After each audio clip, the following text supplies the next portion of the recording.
Hey guys, and welcome back to another Factorio workshop. As always, I am joined by Zuri. Greetings. And we're back. I know there was a bit of a hiatus. You can check out the update video for the series if you're interested in what the deal is.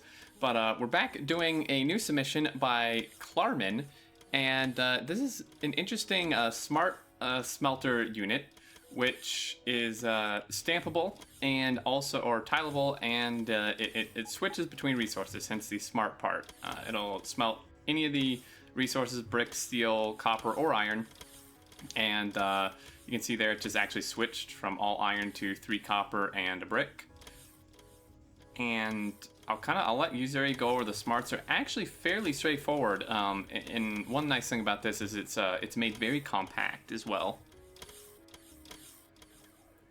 Sure. Most of the inserters are set for logistic controls. The difference is to prevent jamming for steel, and the fact that you can't set an inserter for logistic and wire connections. They input those numbers to an S signal, and that controls the iron and steel inserters. Right. And it's rather ingenious. It makes sure that there are at least 5 iron in this chest, and that you need steel before the inserter and putting iron into the furnace turns on. Yeah. It'll pretty much always keep a stack of iron plate in this chest, and that's fine. Yep. One of my complaints is that it's possible for stone to back up if for some reason a bot's carrying 1 or 3 into that chest. Right. And then you run out, and then it puts in that last... Well,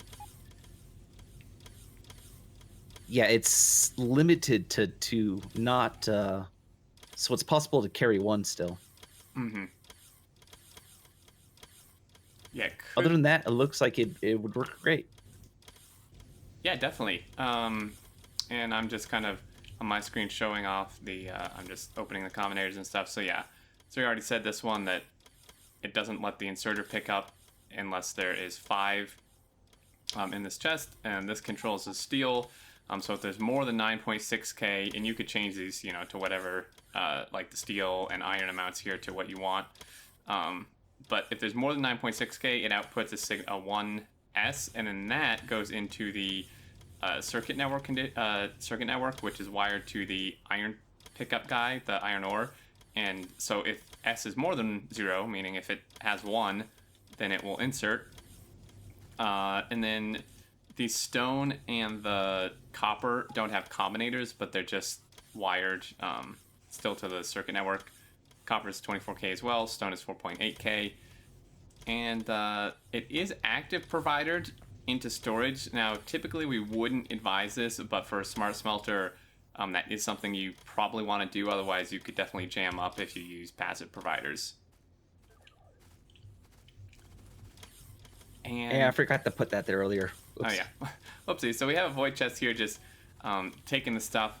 Now, of course, and this is kind of just one downside to pretty much any smart system like this, is it pretty much randomly will just smelt whatever inserter decides to move first if you need like all materials at once.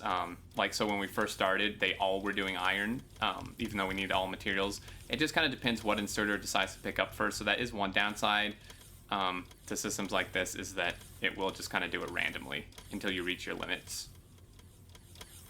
I've seen ways to avoid that on other smart systems, where you would place different value for each of the inserters and the combinators to stagger which ones can pick up when. Okay. Interesting. Yeah, that would actually fix it then. Yeah, but that gets maddeningly complex. It's quite the headache. Yeah, I can imagine so. And with how complex, or how compact this is, you couldn't really even do that here. This is, like I said, it's very compact. It does include accumulators for the lasers. It does have defense lasers, and based on the information they gave when submitting it and just looking at the design, this would be something for kind of like a build, fight, expand type of strategy, or maybe if you want to do like outpost smelting, Because obviously it has the lasers included in it, which is nice for something like that. However, Zuri and I were talking, you would want to be very strategic with where you put your storage chests, and probably wouldn't want to just do like some massive stamp of this, like 30 of these or something together, just because, active providers into storage at that scale would cause some problems. Yeah, it would. Also, I recommend putting productivity modules inside of the smelters, even though when it switches back and forth from steel to other products, it will lose the productivity bonus. Right. But as you can tell, it tends to keep the same thing over and over again, so you're not going to lose the productivity bonus very often. Yeah, that's a very good point. Like you can see since it switched to the 3 copper and stone, it stayed that way until it's reached its limits, which is quite a ways off. So you're missing out on all that productivity in here. In this case. Yeah, it's like 5 storage chests, or what did we say, 8 wagons worth? So yeah, it's 6. Yeah. So this very much does seem like it'd be something you'd attach to an outpost. Mm-hmm. And general purpose, any outpost with mining anything, and it'll smelt up a whole full train's worth.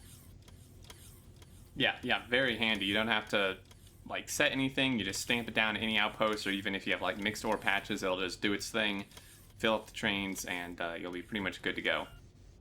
And defense included as well. So I believe that's it. The combinators, I did try to show all of them off. If you're curious, blueprint will be in the description if you want to check it out yourself. They are very straightforward, which is nice, very compact, and overall, I would say very well done.